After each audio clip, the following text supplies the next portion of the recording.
surtout aux musulmans qui sont là, je réitère mon amour pour vous. Vraiment, je vous aime. Mais c'est l'islam qui, c'est la religion, je ne suis pas dedans. J'étais, je ne serai jamais plus dans cette religion. Parce que la foi chrétienne n'est pas une religion, c'est une discipule. Nous sommes ambassadeurs du ciel sur la terre. Voilà. Donc il n'y a pas de question, les enfants, taisez-vous. Il y a longtemps, depuis 30 ans, on m'a 23 ans blessé, on m'a pris pour mort, tout ça pour que je revienne à l'islam. Je ne suis pas revenu, je suis mieux que tout. Voilà, ça c'est un point très.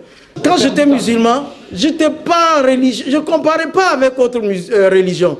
J'étais 100% musulman et quand je suis parti, je suis 100% parti, je suis 100% pour Christ. C'est tout. Vous êtes des plaisantins, vous faites comparaison, vous passez votre temps à réciter la Bible et puis vous faites hors contexte. Regardez, dans la 19e sourate, en tant que musulman, on ne peut pas être sauvé si on ne proclame pas Jésus.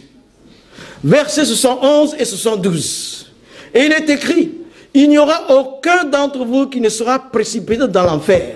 Puis Allah va enlever ceux qui sont justes et les méchants vont rester dedans. Les justes même vont aller en enfer pour transiter. Moi, je ne veux pas aller en transition dans l'enfer. C'est pourquoi j'ai choisi Jésus. Deuxième chose, vous parlez de fils là. Quand vous prenez Genèse, le chapitre 1, le tout premier verset, il est écrit, au commencement, Dieu créa le ciel et la terre. Dans l'hébreu, Bereshit, Bara, Elohim. Au commencement, Dieu créa le ciel et la terre. Et l'hébreu est riche comme l'arabe. C'est deux langues très riches. Je ne cesserai jamais d'apprendre ces deux langues-là.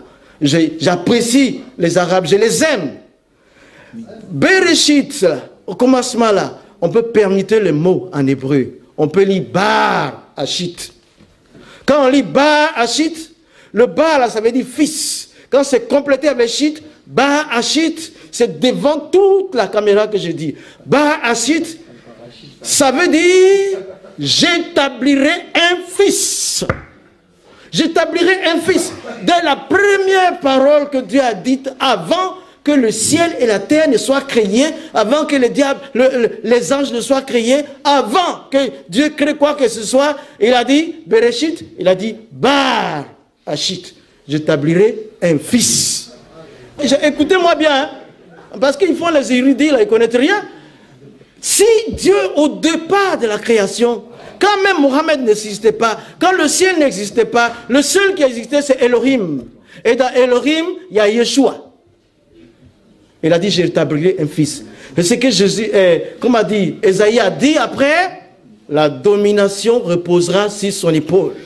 Il s'appellera Père éternel, Dieu éternel. Jésus, après quand 112e sourate vient dire, Dieu n'a pas de fils, c'est quel Dieu qui n'a pas de fils? C'est quel Dieu qui n'a pas de fils? C'est pas Elohim. Il faut donner ta vie à Jésus.